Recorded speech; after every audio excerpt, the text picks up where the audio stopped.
So, why another video so soon? The main reason is that Extra Credits published their weekly episode yesterday, 2 days after Jim Sterling responded, in a more visibly frustrated and angry manner than he usually does, to the Extra Credits episode from the previous week entitled, Games Should Not Cost $60 Anymore. Now, normally I wouldn't bat an eye at this. Extra Credits has a weekly schedule they adhere to, and it's quite possible this video was uploaded days ahead of time and set to be published in line with said schedule. I think what has fanned the flames taking shape around this debate isn't necessarily the fact that their new episode is, once again, about the actual cost it takes to develop games. It's more about the message Extra Credits is sending and how they are choosing to interact with those who find fault with their line of reasoning. So, as we all know, there's a general sentiment of distrust, kind of a loss of faith, in established authorities in our global society at the moment. But this is felt particularly highly by the citizens of the United States of America. This attitude has sunk into every community in some fashion, and by extension has crept into the lives of individuals who inhabit those communities. People are scared and angry, and we feel as though the people with the power to shape the status quo are endangering the things we hold dear. Video games, video game culture, and the community that has grown out of them are by no means immune to this. Most of us who love games enough to make it our main interest and means of defining ourselves feel as though things are not headed in a positive direction in regard to the future of this medium. When we have an abusive, unchecked corporate culture and society as a whole, that extends to our community, to every community. Gamers have made no secret of their discontent with the new means of creating revenue that game publishers have developed, from DLC to microtransactions to loot boxes.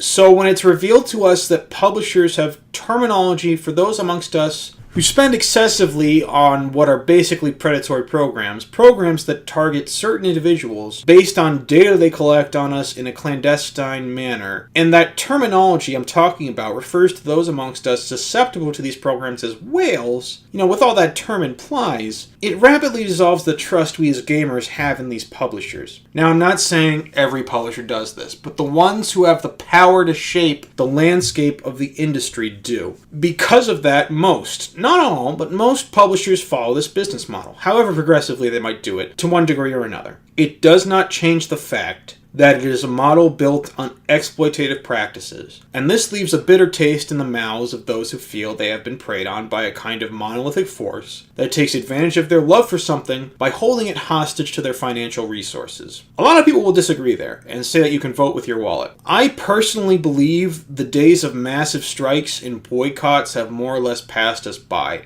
Everything in our society is so integrated into every other part of it, but even more so, makes everything so convenient, that it would take a storm of conditions almost mythical in their synergy to make a strike of the video game industry, even on a level confined to that of the United States of America, feasible. It would be very difficult to pull that off. That doesn't mean it's impossible, it just means it's very hard. But anyway, I want to talk about Extra Credits' decision to not address the criticism directed against them. I think this is because a lot of it has been venomous vitriol, but also because there's just a breakdown in communication occurring because people are frustrated and angry and don't know how to express those feelings without coming off as argumentative. So they pick fights and move farther and farther away from what they really want to express, but might not know how to. Here's my take on it. Jim Sterling is seen as someone on the side of the gaming public. That is to say, people who play games and purchase them as opposed to those within the industry that make them. I think the reality is more complex, but because the line between those who make games and those who finance and control business practices within the same industry as these game makers are kind of blurred, they appear to be the same in a lot of cases, and this generates unwarranted hostility against the people we value most, the people who make our games, game developers. My point is this. Extra Credits is a complex position within the gaming community. They kind of strive to be mediators between developers and gamers, not that the two are mutually exclusive. I have noticed a tendency they have to way more stock in the developer's viewpoint, and I actually think that's valuable because it's one that should be far better understood by the gaming public than it is. At the same time, they've inadvertently agitated a lot of us by appearing to double down on their line of inquiry from last week without addressing a lot of the concerns and uncertainties people have about the games industry at the moment. Or rather, concerns that have been building for years and many feel have not been addressed by those with the power to shape our medium the most. The Extra Credits team have become a prominent voice within our community, one that carries a sense of authority. At the same time, they are independently funded and have the ability to talk about whatever they choose, with input from their patrons, of course. When an independent voice that carries a sense of authority and is looked to for answers does not address the concerns of a large segment of the community it represents, but in fact appears to actively support a mainstream authority that this large segment I'm talking about has no faith in, it's only natural friction is going to be created. Extra Credit's timing, or maybe their approach, also could have been better. Putting up a video that doubles down on an opinion that doesn't leave room for the beliefs so a lot of people in your community have, right after a rebuttal to your previous video from a peer of yours with a sizable following, that aligns with the opinion you are leaving out, this isn't the hone, balanced approach I've come to expect from Extra Credits. I say this as a fan of the Extra Credit team that sees where they can improve. If they continue this pattern of not addressing the people who are feeling shut out, and therefore more isolated in their opinions, there's going to be fallout with wider implications for our entire community. People are going to continue becoming more and more divisive and combative until we implode. I said it in my last video, and I'll say it again. Yes, games should probably, in general, cost more the more they cost to make. Even still, throughout this line of reasoning I'm trying to present, you could argue I'm talking about larger systemic problems in society as a whole that are hard to address on a micro level.